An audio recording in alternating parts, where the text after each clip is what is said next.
निम्न सदन कहा जाता है, अस्थायी सदन कहा जाता है, और इसे लोकप्रिय सदन कहा जाता है जी। और एक नया शब्द जो है, जो कि अब पंचवर्षीय सदन, ये एसएससी जीडी का पेपर हो रहा है तो उसमें किसी दिन जो है लिख दिया था, ये सब एआई का कमाल है जी। तो ये पंचवर्षीय सदन, इन तमाम नामों से इसको जाना जाता है। अगर पूछे कि जो है बिफोर इंडिपेंडेंस, आजादी से पहले इसको किस नाम से जाना जाता था, तो 1947 से पहले इसको किस नाम से, हाउस ऑफ पीपल के नाम से जाना जाता था, या इसको जो है उन दिनों भी सेंट्रल असेंबली कहा जाता था। सेंट्रल असेंबली, इसी सेंट्रल असेंबली जो कि वर्तमान समय में अपना जो है संसद भवन है, जिस पर कभी भगत सिंह और बटुकेश्वर दत्त ने जो है बम गिराया था, सेंट्रल असेंबली कहा जाता है इसको, या इसको जो है केंद्रीय विधानसभा कहा जाता था आजादी से पहले, केंद्रीय विधानसभा।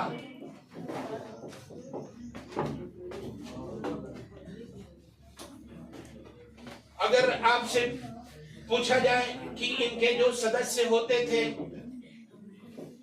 उनको आज भी और तब भी किस नाम से जानते हैं, संसद, मेंबर ऑफ पार्लियामेंट के नाम से जाना जाता है, मेंबर ऑफ पार्लियामेंट के नाम से जाना जाता है। लोकसभा में निर्वाचन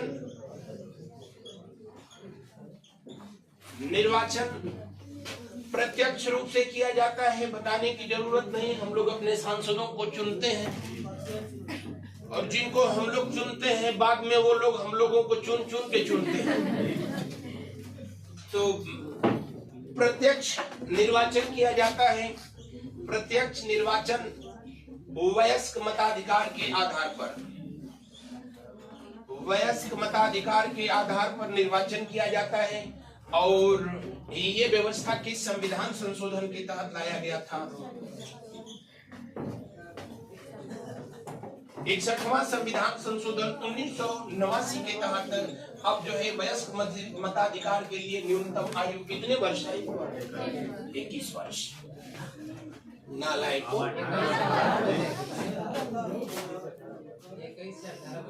जी तो अकल कब होगी?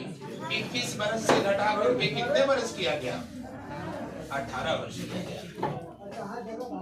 हाँ, इसीलिए तो कम करके 18 किया गया और अभी और कम करके इसको 16 गवर्नमेंट करने के जो है पक्ष में है। तो जी इसमें बताया गया आप लोगों से कि जिन लोगों को सांसद बनाया जाता है, अगर जो है संसद सदस्य बनने की योग्यता भी बताया गया होगा। संसद सदस्य बनने की योग्यता जी, तो कम से कम जो है कितना वर्ष होना चाहिए? 25 वर्ष। आगल पागल दिवालिया किस्म की न हो। हाँ, उसके बाद जो है उस पर हत्या, अपहरण और जो बढ़िया बढ़िया धाराएं लगी हो, कोई दिक्कत नहीं है, वो सांसद बन सकता है। पिछले क्लास में आपको बताया था सदस्य संख्या। सदस्य संख्या मूल संविधान में जो है कितना रहा था? 500 जी। सदस्य संख्या मूल संविधान में 500 दिया गया। मूल संविधान में जो है 500 दिया गया था। बाद में जैसे जैसे जरूरतें बढ़ी, यानी जरूरतें नहीं बढ़ी, आप कह लो कि हिंदुस्तान में दूसरे क्षेत्रों का जैसे जैसे समावेश हुआ तो इसका आकार बढ़ता चला गया। मैंने बताया था पिछले क्लास में ही, संभवतः बताया रहा होगा, 84वां संविधान, सबसे पहले इसमें जो है संशोधन किया गया था, 7वां संविधान संशोधन जी। तो 7वां संविधान संशोधन 1956 के तहत कितना इसकी सीटें कर दी गई? 525 कर दी गई। उसके बाद फिर बढ़ाया गया। कब बढ़ाया गया? बोलिए। 31वां संविधान संशोधन 1974 बढ़ा करके कितना कर दिया गया? 545।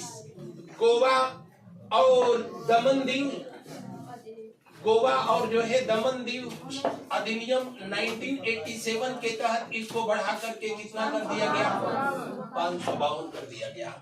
और उसके बाद आगे चल करके फिर इसमें जो है किंतु परंतु कर दिया गया है। इसलिए कर दिया गया है कि जो 552 ये मैक्सिमम तय किया गया था, अधिकतम जो है सीटें तय की गई थी। अब इस अधिकतम में गवर्नमेंट आगे चल करके किया क्या है कि 104वां संविधान संशोधन कर दिया 2019 में, इसको लागू कर दिया 2020 में। और इसके तहत जो 2 एंग्लो इंडियन थे उनके पद जिनको की राष्ट्रपति के द्वारा मनोनीत किया जाता था उसको समाप्त कर दिया गया। नियमों के अनुसार उन दिनों ये व्यवस्था बनाई गई थी कि ऐसे ब्रिटिश लोग जो भारत में आकर के और पारिवारिक जीवन जी रहे हैं, जो यहाँ शादी विवाह कर लिए, उनको उनके बच्चों को एंग्लो इंडियन कहा गया। अब मजे की बात है कि सिर्फ जो है एंग्लो इंडियन के लिए ये व्यवस्था की गई, यानी ऐसा भारतीय व्यक्ति जिनके पिता ब्रिटिश नागरिक हों। और ये व्यवस्था चली आ रही थी 2019 तक आई। अब गवर्नमेंट ने इस बिहार को उनको खारिज कर दिया कि आज तक उनके पिता जो है ब्रिटिश से नागरिक हैं 1947 से, कब तक रहेंगे। और सबसे बड़ी चीज कि सिर्फ 296 बताया गया जनसंख्या के आधार पर कि 2011 की जनसंख्या में, 2011 की जनगणना में इन लोगों की संख्या ओनली 296 थी। तो उस बिहार पर भी जो है इनको कोई अधिकार नहीं था। हालांकि ये लोग आज तक सुप्रीम कोर्ट में जो है लड़ रहे हैं, तो लड़ने दीजिए, उससे हम लोगों से जो है क्या मतलब होता है। आगे देखिए, यहाँ तक बता दिया गया था ना जी। अब उसके बाद से मैंने आप सबको इन संविधान संशोधनों को जो है याद रखेंगे। पूछेगा कि कौन सा जो है संविधान संशोधन लोकसभा में सीटों की संख्या के आधार पर जो है बनाए गए थे या किए गए थे। जो 552 निर्धारित किए गए, उसके लिए आगे चल करके इंदिरा जी की सरकार में जो है 42वां संविधान संशोधन किया जाता है 1976। और इस संविधान संशोधन के तहत ये प्रावधान किया गया कि जो ये 552 जो है संख्या है लोकसभा की सदस्य संख्या, ये कब तक रहेगी, 2000 ईस्वी तक रहेगी। वरना उससे पहले ये व्यवस्था चली आ रही थी कि हर 10 साल के बाद जब जनगणना हो जाया करता था तो परिसीमन आयोग बनाओ, हर जो है 10 वर्ष के बाद जो इनकी संख्या इधर उधर लोकसभा की करनी पड़ती थी। 2000 तक रहेगा। ये मामला चला कुछ दिन। उसी समय ये तय कर दिया गया कि लोकसभा सीटों की संख्या किस वर्ष की जनगणना के आधार पर रहेगी जी। आगे चल करके ये मामला तब तक चला जब तक कि जो है प्रधानमंत्री अटल बिहारी वाजपेयी आए और जो है 84वां संविधान संशोधन इन्होंने 2001 में कर दिया। क्योंकि डिमांड होने लगी जो है विपक्ष के द्वारा कि आप जो है लोकसभा के सीटों की संख्या को बढ़ाया जाए, तो इन्होंने 2001 ये 84वां संविधान संशोधन 2001 किया और ये कहा कि ये मामला कब तक फिक्स कर दिया। और इसी लगे इन्होंने कहा कि आने वाले समय में जब कभी भी जो है परिसीमन आयोग का जो है निर्धारण किया जाएगा, परिसीमन आयोग बनेगा, यानी लोकसभा विधानसभाओं की जो है संख्या निर्धारित की जाएगी, तो किस जनगणना के आधार पर जी। लेकिन इनको बड़ा जल्दी अपनी गलती का एहसास हुआ, क्योंकि उस समय भी बीजेपी की गवर्नमेंट है, इस समय भी बीजेपी की गवर्नमेंट है। और उत्तर भारत में जनसंख्या के आधार पर देखा जाएगा तो लोकसभा की सीटों की संख्या जो है बढ़नी चाहिए। तमिलनाडु, कर्नाटक, केरल, ये 3 ही राज्य मिला करके किसी तरह इनकी जनसंख्या जो होती है वो 20% है भारत की कुल जनसंख्या का, लेकिन इनको सीटें जो दी गई है करीब 25% दी गई है। तो अब जो है नया जो परिसीमन होगा जनसंख्या के आधार पर ये गवर्नमेंट कराएगी। उस समय की भी गवर्नमेंट ने जो है यही सोचा, तो अपने ही कार्यकाल में 87वां संशोधन कर दिए। कौन? अटल बिहारी वाजपेयी जी। और इस तरह से जो है इन्होंने कहा कि ये संख्या तो 2026 तक वही रहेगी, कितना, 552। लेकिन इसके बाद जो परिसीमन होगा वो 2001 की जनगणना पर कराया जाएगा। आपसे पूछे कि लोकसभा में सीटों की संख्या से संबंधित कौन कौन से संविधान संशोधन है? 7वां है, उसके बाद 31वां है, उसके बाद जो है 84वां है, 87वां है, 42वां है, 100। अभी देखिए मामला कहां तक जाता है। वर्तमान सरकार जो प्रयासरत है कि जनगणना कराया जाएगा जैसा कि बताया गया। अब पहली बार ऐसा होगा कि सब लोग मोबाइल से अपना अपना खुद जनगणना करके उसमें फॉर्म आएगा भर देंगे, और हमारी सरकार उस पर जब जनगणना कराएगी तो गवर्नमेंट कह रही है कि 2025 पर हम जनगणना जब हो जाएगा तो उसी के आधार पर हम लोकसभा और विधानसभा सीटें तय करेंगे। दक्षिण भारत इसीलिए इसका विरोध कर रहा है। दक्षिण भारत को पता है कि अगर ऐसा होगा तो उत्तर प्रदेश अकेले ही 100-125 सीटें ले जाएगा, क्योंकि हम लोग उत्तर प्रदेश अकेले दुनिया के कई ऐसे देश हैं जिनसे हम लोग अधिक हैं, और हम लोग हैं जितने हम भाई पूरे यूरोप की जितनी जनसंख्या है हिंदुस्तान में उतने दिन शाही स्नान में लोग डुबकी लगा देते हैं। यूरोप वाले भी टेंशन में हैं कि बुल्लो, तो हम लोगों का मामला मस्त। ये कहाँ तक, यहाँ तक नोट कर लिया गया होगा ना जी। 84वां 87वां नोट कर लेंगे। 87वां संविधान संशोधन 2003 के अनुसार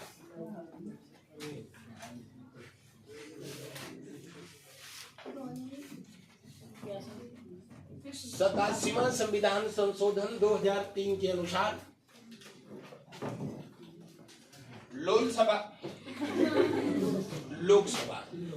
लोकसभा की अधिकतम सीटें 552। इसके तहत वही किया गया था 552, अधिकतम सीटें 552, जबकि परिसीमन आयोग 2001 की जनगणना के आधार पर, परिसीमन आयोग 2001 की जनगणना के आधार पर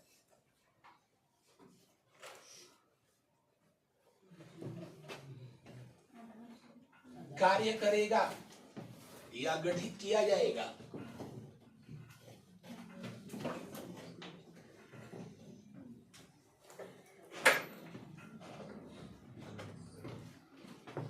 देखिए,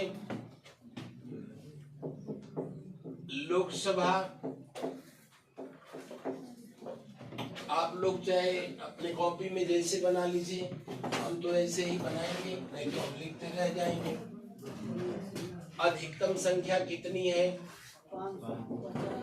तो अब इस समय जो है अधिकतम कितना हो सकती है? 552, जो कि 2026 तक पहले से तय किया गया है। इसमें से कितने निर्वाचित होंगे? तो इसमें से अधिकतम जो निर्वाचित होंगे वो कितने निर्वाचित होंगे? 530। कितने जो है मनोनीत किए जाएंगे? रुक जाना, निर्वाचित 530 जो है न करें, ऐसे कर लीजिए। इसमें से जो है कितने राज्यों से आएंगे? 530। यूनियन टेरिटरी से जो है कितने आएंगे? 20। अधिकतम वाली व्यवस्था ये तय की गई थी कि अगर अधिकतम 552 सीटें रहेंगी तो उसमें राज्यों से कितने रहेंगे? चाहे राज्यों की संख्या जितनी रहे। तो कभी राज्यों की संख्या जो है उन दिनों 14-15 से शुरू हुआ मामला अब 28 तक चला है, लेकिन सीटें जो है क्या रहेंगी? वही रहेंगी। और केंद्र शासित प्रदेश में कितने रहेंगे? 20। और मनोनीत कितने किए जाएंगे? इनमें मनोनीत किए जाएंगे कितने?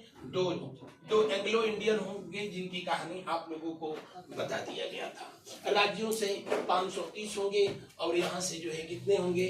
20 होंगे। तो इसमें से 2 मनोनीत हो जाएंगे, तो जाहिर सी बात है निर्वाचित कितने होंगे? 550। अब वर्तमान में स्थिति क्या है उसको देखिए। रिसेंट जो कंडीशन है, राज्यों से कितने हैं और केंद्र शासित प्रदेशों से कितने हैं? तो मार्कर पीछे तक दिखाई दे रहा है लखड़ू? राज्यों से थोड़ा सा याद करना, इनको आसान होगा। राज्यों में सबसे अधिक जो है कहाँ पर है इस समय? उत्तर प्रदेश। और जो है केंद्र शासित प्रदेशों में कहाँ सबसे अधिक लोकसभा सीटें? दिल्ली। कितनी? 7। उसके बाद जो है कहाँ पर? जम्मू कश्मीर। कितना? 5। उसके बाद जो है दादर, नागर, हाँ, दमन, दीव, दादर, नागर हवेली, यहाँ पर जो है कितनी है? 2। हाँ, पहले 1 था। अंडमान निकोबार में कितनी है? 1। लक्षद्वीप में कितनी है? 1। चंडीगढ़ में कितनी है? 1। तो जो है सिर्फ इन दोनों को याद रखिए। दिल्ली में 7, जम्मू कश्मीर में 5, और जो है दादर, नागर हवेली, दमन, दीव में 2, बाकी सब में कितनी है? 1।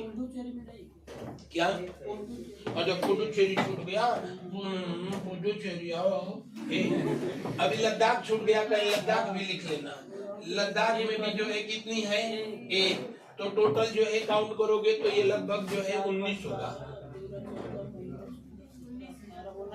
कितना है? 19। मैक्सिमम कितनी सीटें हो सकती हैं लोकसभा में? केंद्र शासित प्रदेशों के लिए 20, लेकिन वास्तव में इस समय है कितनी अभी तक? 21।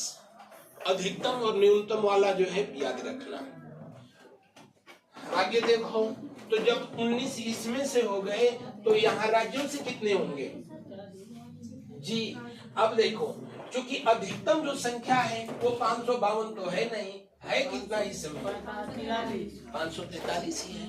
तो उस हिसाब से ये देखेंगे, 19 को निकाल देंगे तो कितना हो जाएगा? 534। भाई इसमें से इसको माइनस करना है, कैलकुलेटर निकाल लीजिए। तो राज्यों से कितने सांसद हैं इस समय? 524। और केंद्र शासित प्रदेशों से कितने हैं? और सब के सब निर्वाचित हैं, क्योंकि मनोनीत वाला कॉन्सेप्ट लोकसभा से क्या हो गया? अच्छा, वही लिख देना। राज्यों में सबसे अधिक जो है कहाँ? यूपी। कितना? 80। उसके बाद किसका नंबर? 48। उसके बाद किसका नंबर?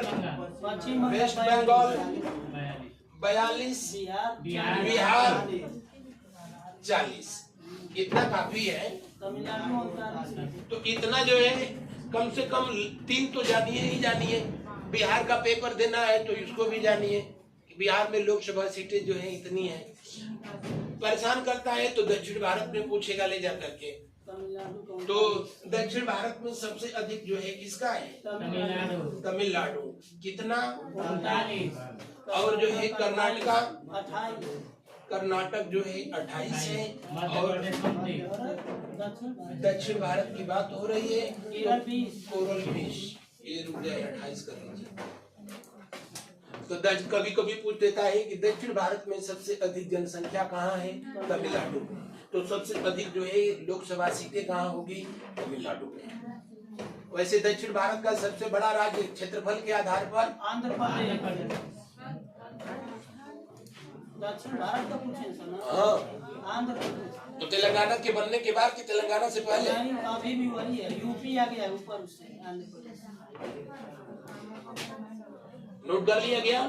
फिर से देखिए ना, कर्नाटका नोट कर लिया गया 39, कर्नाटक 28 और केरल कितना? 20। आगे बढ़ा जाए। लोकसभा में आरक्षित सीटें कितनी हैं?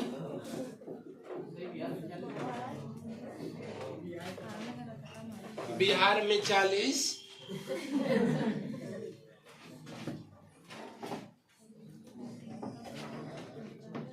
पीछे तक दिख रहा है ना? बोर्ड दिखे और कहीं यहाँ से बिहार थोड़े दिखेगा। अब देखो आरक्षित सीटें कितनी हैं? तो आरक्षित सीटें जो है किसके किसके लिए आरक्षित हैं? एससी के लिए आरक्षित हैं। और किसके लिए? एसटी के लिए। एससी के लिए लोकसभा में कितनी सीटें हैं? 84। एसटी के लिए कितने हैं?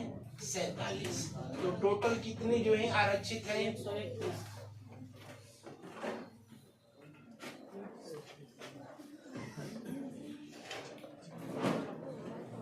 आगे बढ़ा जाए।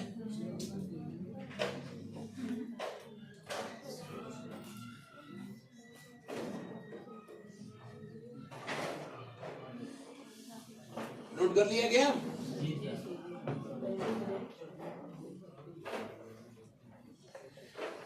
सबसे कम संख्या अगर पूछ देता है कभी कभी कि लोकसभा में सबसे कम संख्या किन राज्यों में है, सीटों की संख्या सबसे कम है, तो आप इसको याद कर लें। सब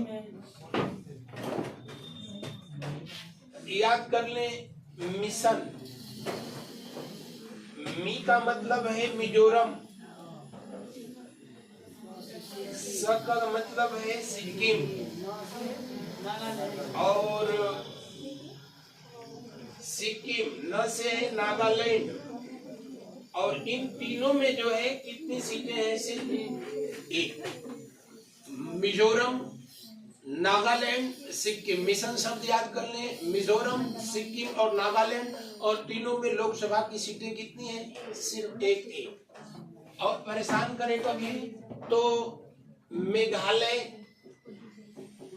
मणिपुर अवश्य याद करना, क्योंकि इस समय खूब चर्चा में है, हमेशा चर्चा में रहा है।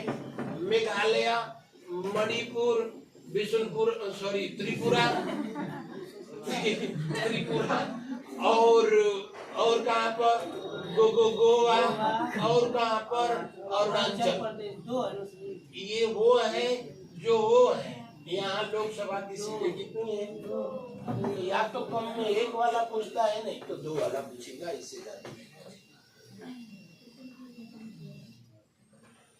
मेघालय, मणिपुर, त्रिपुरा, गोवा और अरुणाचल प्रदेश, इन सब की सदस्य लोकसभा सीटें कितनी है? 2।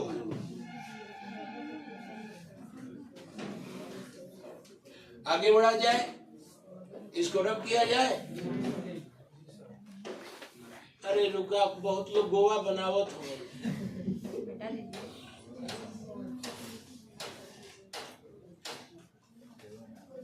आगे बढ़े। अब अगर जो है आपसे पूछे, खास करके इस तरह के प्रश्न रेलवे में पूछता है। रेलवे वैसे भी टिकट कहीं का कटाओ पहुंचा कहीं दे रहा है।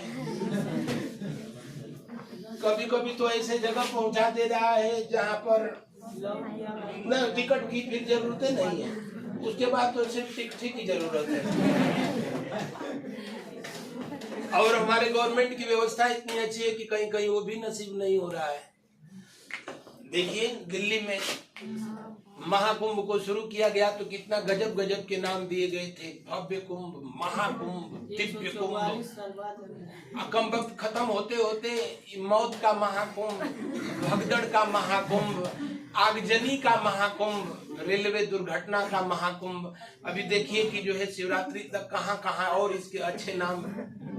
हाँ, तो महाकुंभ से फायदा बस 2 ही लोगों को हुआ। एक हुआ IT बाबा को,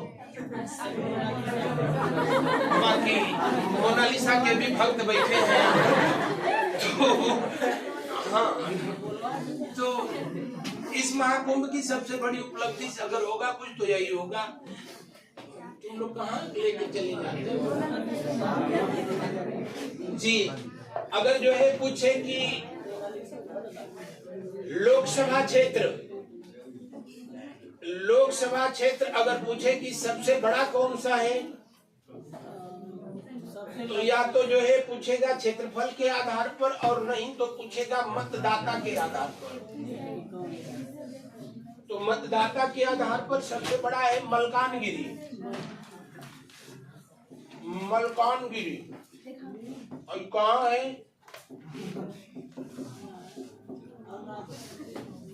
और क्षेत्रफल के आधार पर सबसे है लद्दाख।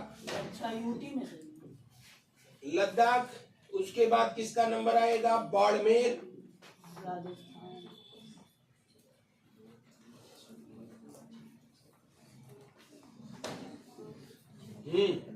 बाड़मेर राज्यों में बाड़मेर ध्यान रखेंगे, ये कहाँ पड़ता है? राजस्थान में। लद्दाख तो जो है यूपी है क्षेत्रफल के आधार पर, और जनसंख्या मतदाताओं के आधार पर मलकानगिरी है, नहीं तो पूर्वी या पश्चिमी दिल्ली है। एक बार जो है देख लाना, यूपी में इसका नंबर आता है। तो पूछे कि सबसे बड़ा लोकसभा क्षेत्र कौन सा है? लद्दाख है, बाड़मेर है। उत्तर प्रदेश में सबसे बड़ा जनसंख्या के आधार पर ना, जनसंख्या नहीं पूछ रहा है, मतदाता पूछ रहा है। तो सबसे बड़ा जो है गाजियाबाद है। यूपी में अगर जो पूछे कि मतदाताओं के आधार पर गाजियाबाद है, और गाजियाबाद के बाद जो है आपके लखनऊ में जिला उन्नाव, उसका नंबर आता है। तो यूपी का अगर जो है दे रहे हैं पेपर, तो सबसे बड़ा लोकसभा क्षेत्र गाजियाबाद, उन्नाव, क्षेत्रफल के आधार पर लखीमपुर खीरी, और नहीं तो पूरे भारत में इनको याद करें। याद समझ रहे हैं ना इस बात को?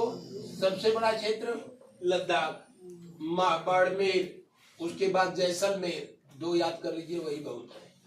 मतदाताओं में मलकानगिरी है, उसके बाद दिल्ली है, यूपी में गाजियाबाद है, उन्नाव है। सबसे छोटा चांदनी चौक है, सबसे छोटा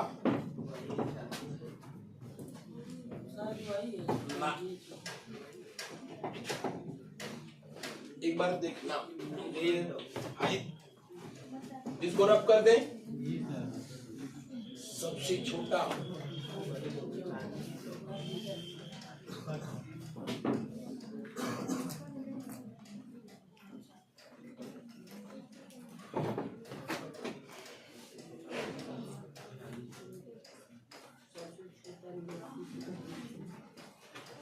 लोकसभा सदस्यों का मैंने बता दिया कि कहाँ कितने कितने वर्गीकरण। क्या चांदनी चौक को दिखा रहा है? क्षेत्रफल के आधार पर, और जनसंख्या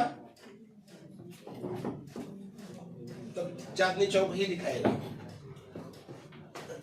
कहीं लिख लेना भाई, सबसे छोटा लोकसभा क्षेत्र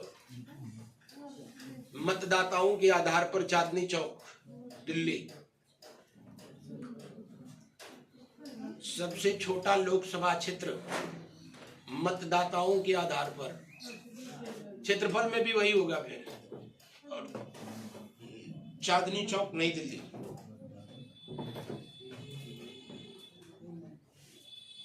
स्पेशली दिल्ली वगैरह का जब पेपर कोई वैसा होता है, तब इस तरह का जो है प्रश्न पूछता है, स्पेशली वहां का। आगे बढ़ा जाए। देखिए, लोकसभा का इलेक्शन बता दिया आप सबसे कि जो है प्रत्यक्ष रूप से वयस्क मताधिकार के आधार पर होता है। लोकसभा का सदस्य बनने के लिए आयु कम से कम कितनी होनी चाहिए? 25 वर्ष होना चाहिए। पहला लोकसभा चुनाव जो हुआ था 51-52 में हुआ था। अगर पूछे कि पहली लोकसभा का गठन कब हुआ था, अगर लोकसभा का गठन को जो है बात पूछेगा, तो इसका गठन हुआ था अप्रैल में ही हो गया था। जी नहीं, 17 अप्रैल। 17 अप्रैल, ये दोनों बात अलग अलग है। अगर पूछेगा कि इसका गठन कब हुआ था, इन दिनों हो गया था। लेकिन इसकी पहली बैठक कब हुई थी, तो 13 मई 1952 प्रथम अधिवेशन या प्रथम बैठक जो गई।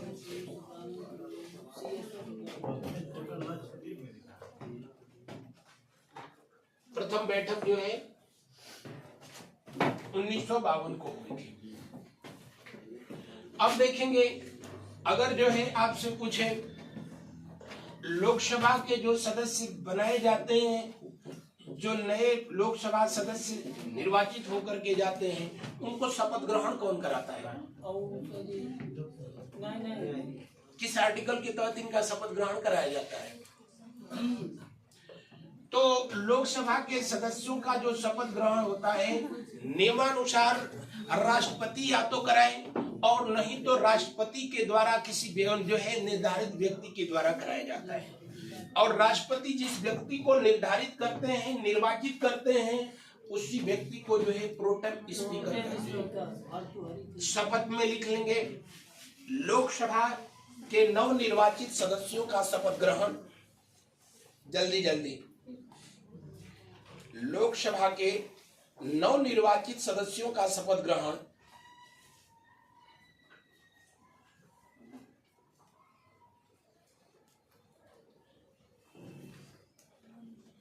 लोकसभा सदस्यों का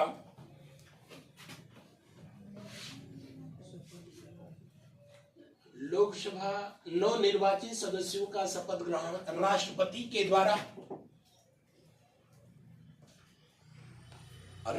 के द्वारा, अथवा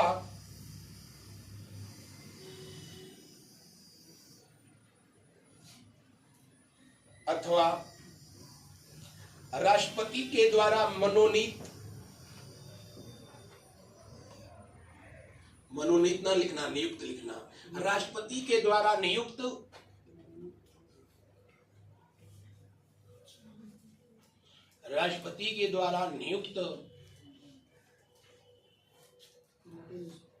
नियुक्त प्रोटेम स्पीकर, नियुक्त प्रोटेम स्पीकर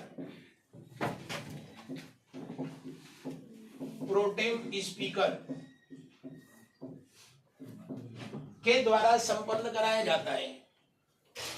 अच्छा, जहां प्रोटेम स्पीकर नियुक्त लिखे होंगे, इस बात का ध्यान रखना कि राष्ट्रपति जो है आर्टिकल 95(1) के तहत जो है प्रोटेम स्पीकर की नियुक्ति करता है। इसके तहत जो है करता है नियुक्ति, आर्टिकल 95(1) के तहत करता है। लेकिन शपथ ग्रहण किस आर्टिकल के तहत जो है कराया जाता है?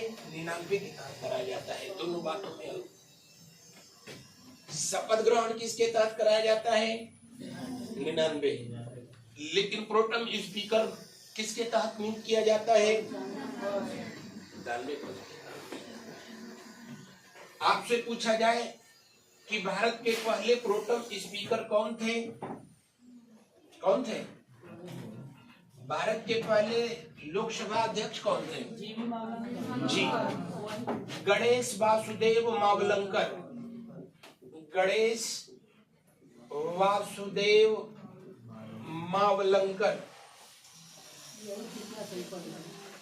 मावलंकर ये बनाए गए पहले प्रोटेम स्पीकर कब? 1952 में। और प्रोटेम स्पीकर भी थे और उसी के बाद इनको जो है लोकसभा का अध्यक्ष भी बना दिया गया। और अभी रिसेंटली जो 18वीं लोकसभा में बनाए गए थे, 18वीं लोकसभा जो कि इस समय प्रगति पर है, और यहाँ पर बनाए गए थे कौन? और तुम्हारी माता जी, कहाँ से सांसद थे? रसूलपुर लोकसभा के ये कटक सांसद, कटक से सांसद थे कौन? जी, भर्तृहरि महताब।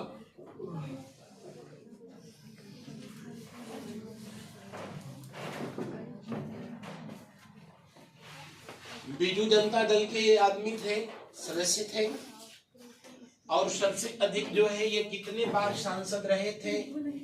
7 बार।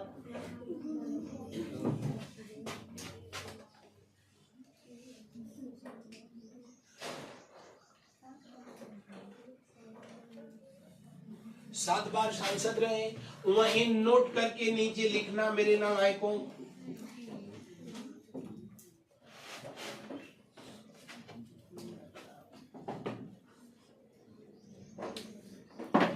अब ये पूछे कि जो है प्रोटेम स्पीकर किसको बनाया जाता है, तो लोकसभा का जो वरिष्ठतम सदस्य रहता है, लेकिन आयु के आधार पर नहीं, कार्य अनुभव के आधार पर। यानी जो, और सरल शब्दों में समझें कि जो सबसे अधिक बार लोकसभा का सदस्य रहा है उसी को क्या कर दिया जाता है? प्रोटेम स्पीकर बनाया जाता है। ये पद का संविधान में कहीं कोई उल्लेख नहीं है। एक जो है संसदीय प्रक्रिया के तहत ये बनाया गया। 2024 में मोदी जी जब जो है तीसरी बार प्रधानमंत्री बनने के करीब थे, तो के सुरेश जो कि कांग्रेस के सांसद थे, और एक बार ऐसा और होना भी चाहिए था नियम था, क्योंकि वो 8 बार सांसद रहे हैं, लेकिन उनको अनदेखा इसलिए कर दिया गया क्योंकि वो जो है कांग्रेस के थे।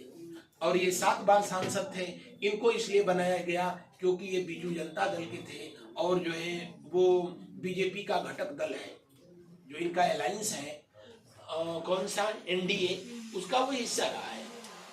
नोट करके नीचे लिखेंगे, जो लोग जानते हैं न लिखेंगे, जिनके लिए नई बात होगी लिख लेंगे। प्रोटेम स्पीकर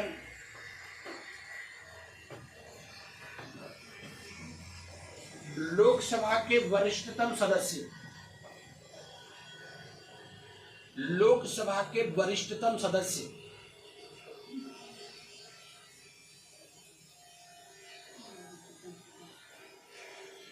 वरिष्ठतम सदस्य, ब्रैकेट में लिखना कार्य अनुभव के आधार पर, न कि उम्र, कार्य अनुभव के आधार पर।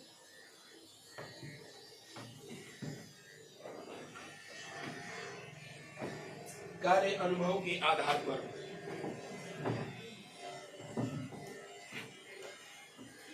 लिख लिया गया। वरिष्ठतम सदस्य कार्य अनुभव के आधार पर। पूरा सेंटेंस बोले क्या लिख दूं? हाँ, वरिष्ठतम सदस्य को राष्ट्रपति के द्वारा नियुक्त किया जाता है। राष्ट्रपति के द्वारा नियुक्त किया जाता है। किस आर्टिकल के तहत? 95(1) के तहत राष्ट्रपति के द्वारा अनुच्छेद 95(1) के तहत नियुक्त किया जाता है। प्रोटेम शब्द का शाब्दिक अर्थ होता है अस्थायी।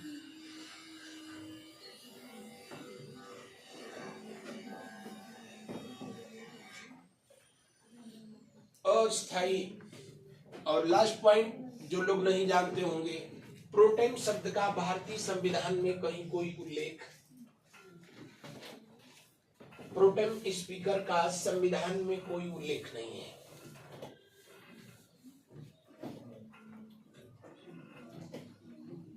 ये संसदीय परंपरा के आधार पर बनाया गया एक पद है।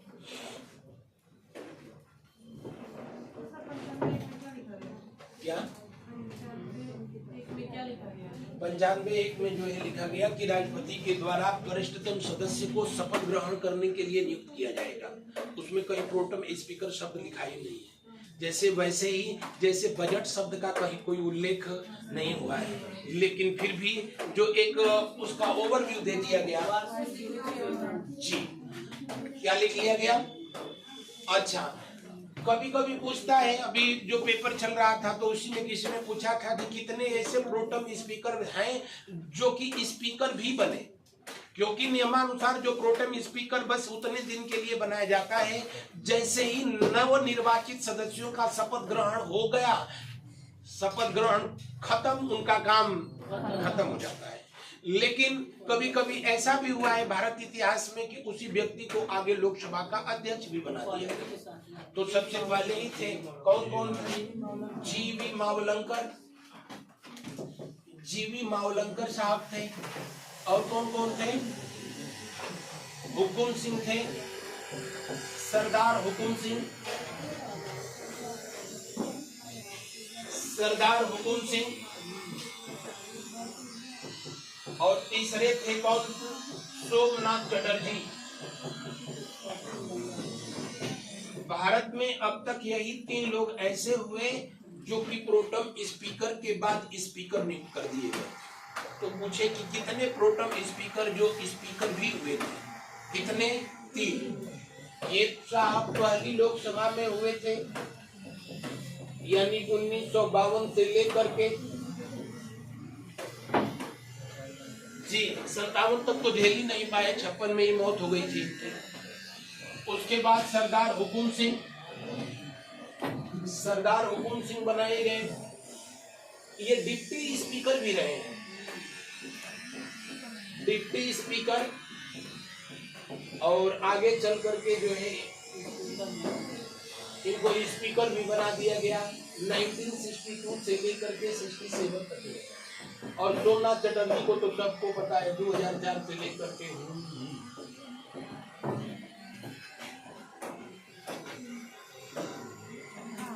3 लोग। ये पहली लोकसभा में रहे थे, ये तीसरी लोकसभा में रहे थे, और ये कौन सा था? हाँ, मैं समझ रहा हूँ, बहुत देर सोच रहे हैं। तू पढ़ावत हो, तू जाना।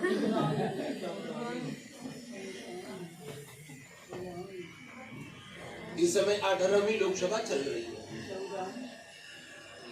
लेकिन सोमनाथ चटर्जी किसमें बनाए गए थे? जी। अरे उसी समय मनमोहन सिंह प्रधानमंत्री बने थे। तो 3 ऐसे जो है प्रोटेम स्पीकर हुए, जो स्पीकर भी हुए। बाकी का काम बताने की जरूरत नहीं। आगे बढ़ा जाए। शपथ ग्रहण हुआ। शपथ ग्रहण हम लोगों के यहाँ व्यक्तिगत रूप से कराया जाता है, यानी आप देखते हो शपथ ग्रहण होता है तो प्रोटेम स्पीकर बैठे रहेंगे, उनके बगल में हर सांसद आते हैं और बोलते हैं कि मैं फला फला फला, यानी अपना नाम बोलेंगे, मैं इस जगह से, और अनुसूची 3 में दिए हुए प्रारूप के तहत शपथ ग्रहण कराया जाता है।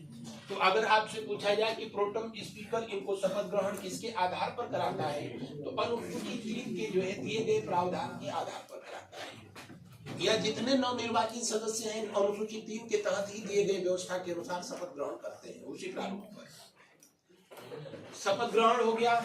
हम लोगों के यहाँ व्यक्तिगत शपथ ग्रहण का प्रावधान है, कहीं कहीं पर जो है सामूहिक होता है, जैसे सभी सांसद खड़ा हो गए एक साथ, अगर जो है और खुद ही प्रोटेम स्पीकर उस शपथ ग्रहण को पढ़ते हैं और सब लोग अपना अपना नाम ले लेते हैं, 5 मिनट में शपथ ग्रहण खत्म। हम लोगों के यहाँ 5 दिन शपथ ग्रहण चलता है। तो उसमें भी फायदा होता है ना, क्योंकि अधिवेशन में एक सांसद को एक दिन जा करके अगर लोकसभा में वो दिन भर बैठ के सोया भी रहे तो एक दिन के एक अधिवेशन का उसको भत्ता 2000 रुपया मिलता है। वहां जाकर के सिर्फ जो है ताली बजाने का, गाली गलौज करने का, सोने का, हाँ 2000 मिलता है। और शपथ ग्रहण हो गया, वेतन लिख दीजिए इनका। लोकसभा सदस्यों का वेतन कितना? 5 ही है ना? हाँ बस उतना ही है। 1 लाख रुपया प्रति माह लोकसभा सदस्यों को वेतन दिया जाता है।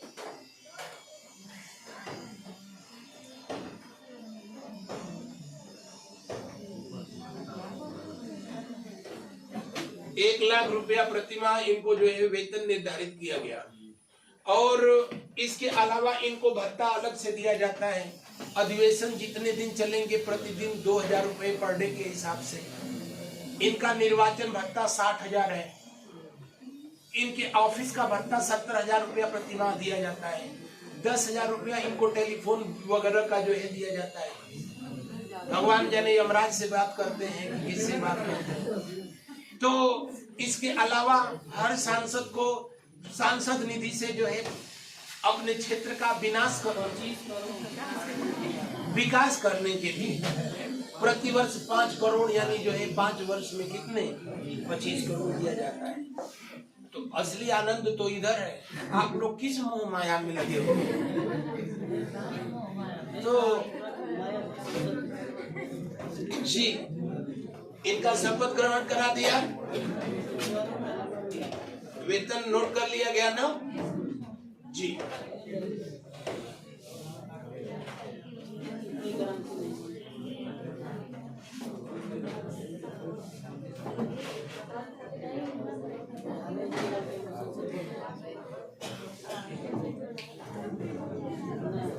अगला नोट जी, हम नेक्स्ट नोट कर लेंगे। लोकसभा का कार्यकाल। लोकसभा का कार्यकाल। अब आप कहोगे कि अब इसमें कौन सी बात है, ऐसी नहीं है। कार्यकाल कितने साल का होता है? 5 वर्ष का होता है कार्यकाल। यहाँ तक तो सही है, लेकिन स्थिति विचित्र जो है तब बनती है, लिख दिया गया ना 5 वर्ष।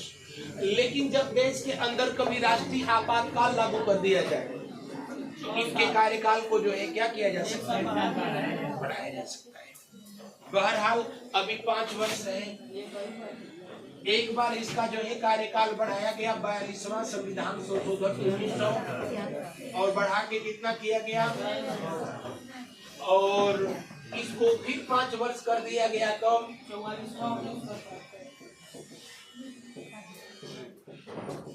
मूल संविधान में भी यही था, ये भी यही था। ये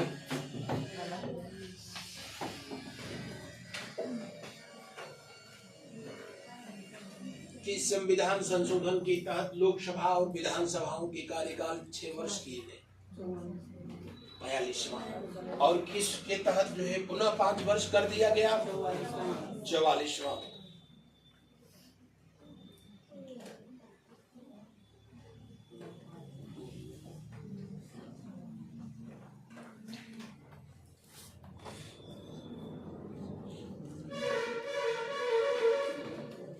आगे बढ़ा जाए। अगर आर्टिकल पूछेगा तो इनका आर्टिकल कौन सा है, 83(2 है ना। 83(2 में इनका दिया है कार्यकाल कितने वर्ष का होगा लोकसभा का, 5 वर्ष। यहाँ नीचे लिख लेंगे, यहाँ तो लिख लिया ना।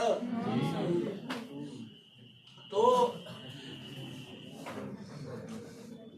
कभी कभी पूछता है, एक बार ऐसे ये सिविल में प्रश्न पूछा कि लोकसभा का जब कार्यकाल 6 वर्ष किया गया तो भारत के लोकसभा अध्यक्ष कौन थे। तो भाई जीएस तो जीएस है, उसमें तो उस समय लोकसभा के कार्य बलराम भगत, बलराम जाखड़,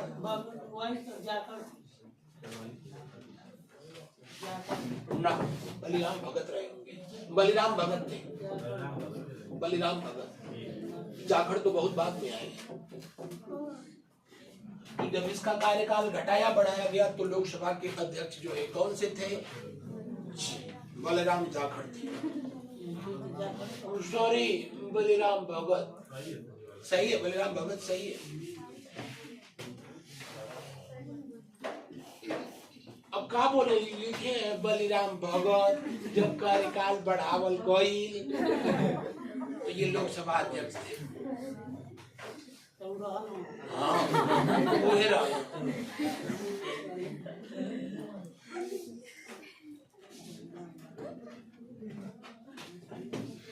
हाँ भाई, अब सब कुछ सही रहेगा तो बिहार में भोजपुरी भाषा जो है स्कूलों में अब पढ़ाया जाएगा।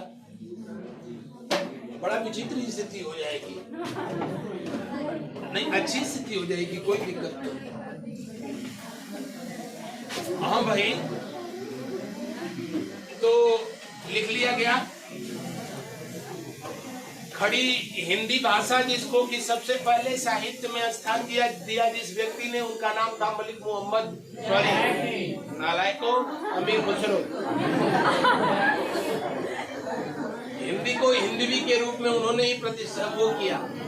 तब हिंदी को लेकर के भी ऐसे ही थोड़ा सा अजीब लगता था, लेकिन अब धीरे धीरे अब कोई दिक्कत नहीं है।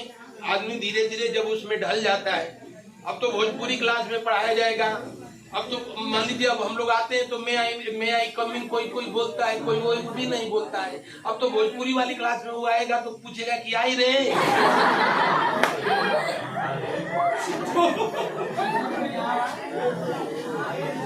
तो गुरु जी पूछे कि हमने कहाँ रले तो आओ। जब कभी भी राष्ट्रीय आपातकाल लागू होता है तो लोकसभा का अगर जो है सत्र समाप्त हो रहा है तो उसके सत्र को 1 साल के लिए क्या किया जा सकता है, बढ़ा दिया। और ऐसा सिर्फ एक बार हुआ, कब, 5वीं लोकसभा के दौरान, जब देश के अंदर दूसरा राष्ट्रीय आपातकाल घोषित किया गया था 1971 में भारत पाकिस्तान युद्ध के दौरान। तो ऐसा जो है किया गया था। आप कमलवत शब्दों में लिखेंगे, दूसरी राष्ट्रीय आपातकाल के दौरान, दूसरे राष्ट्रीय आपातकाल 1971 से 77, दूसरे राष्ट्रीय आपातकाल के दौरान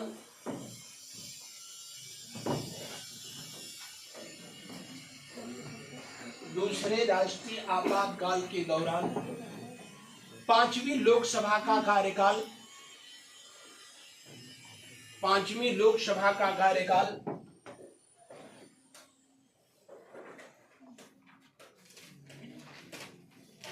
5वीं लोकसभा का कार्यकाल एक वर्ष के लिए 2 बार बढ़ाया गया। 5वीं लोकसभा का कार्यकाल एक वर्ष के लिए 2 बार बढ़ाया गया, 2 बार बढ़ाया गया। पहली बार 18 मार्च 1976 से लेकर के कब तक? 18 मार्च 1977 तक बढ़ाया गया। और दूसरी बार जो है इसका कार्यकाल बढ़ाया गया कब? 18 मार्च 1977 से 18 मार्च 1978।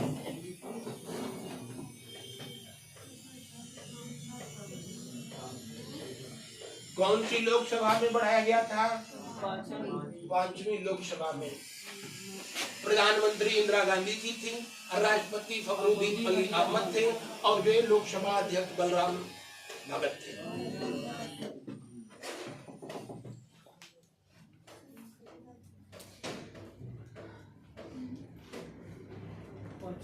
को लगा 25 जून को। हाँ, इमरजेंसी के बाद ये हुआ था।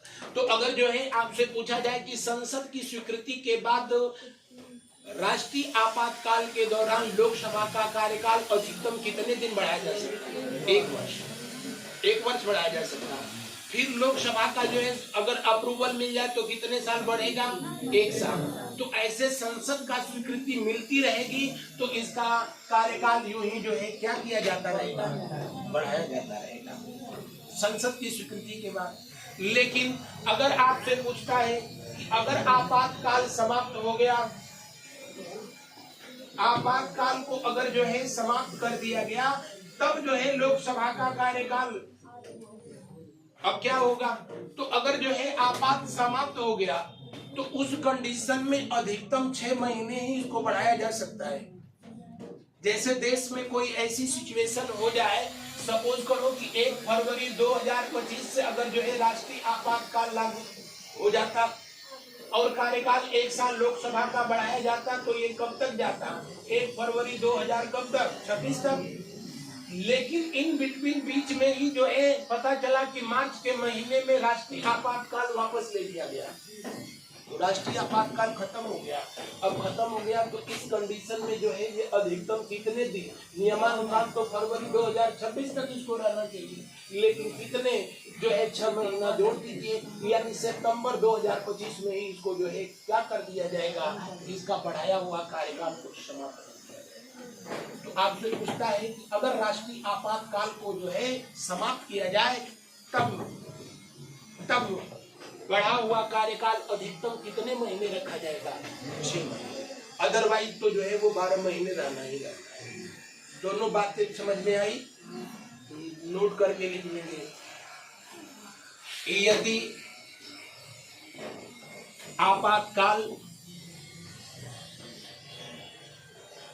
यदि आपातकाल समाप्त घोषित किया जाता है तो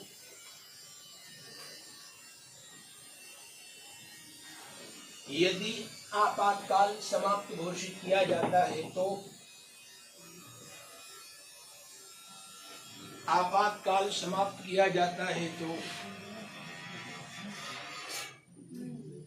बढ़ा हुआ कार्यकाल किसी भी दशा में 6 माह से अधिक नहीं होगा। तो बढ़ा हुआ कार्यकाल किसी भी दशा में 6 माह से अधिक नहीं होगा।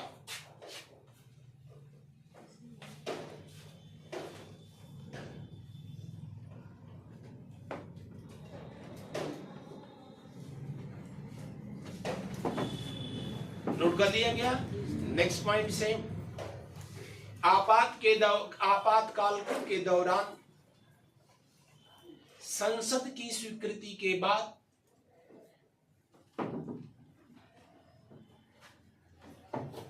आपातकाल के दौरान संसद की स्वीकृति के बाद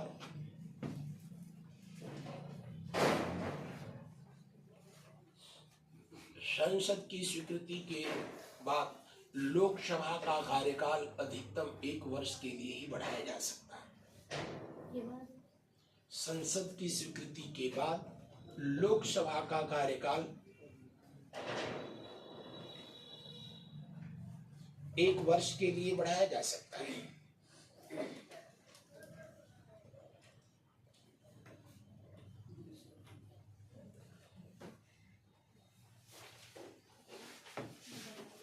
है ना। फिर स्वीकृति मिली, फिर एक साल, फिर स्वीकृति मिली, फिर एक साल, कब तक? जब तक की जो है, जी हाँ, जब तक की जो है संसद की स्वीकृति मिली रहती रहे, यानी जब तक आपातकाल को जो है लागू किया जाता रहे। दूसरा राष्ट्रीय आपातकाल 77 में खत्म हो जाता है, उसके बाद भी जो है अधिकतम 6 महीने तक लगेगा, तो इसको खींच करके 78 तक ले जाया गया था। तो इस 5वीं लोकसभा को जो है आप याद रखेंगे, इसको जो है पूछा जाता है। नेक्स्ट पॉइंट लिख लेंगे, लोकसभा के पदाधिकारी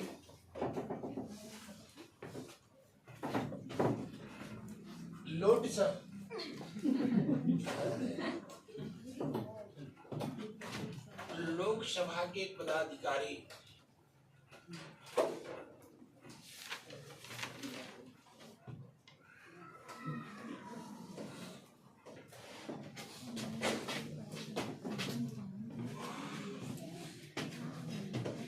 लोकसभा के कौन कौन से पदाधिकारी होते हैं?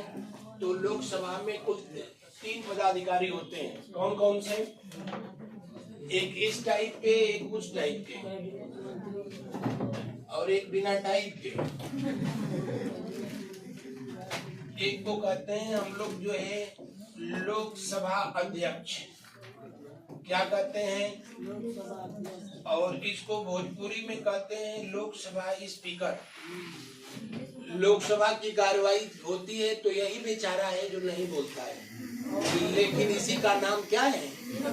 स्पीकर है जी। दूसरा जो है बिना स्पीकर का है उप लोकसभा अध्यक्ष, या ऐसे लिख लो उपाध्यक्ष। और तीसरा है लोकसभा का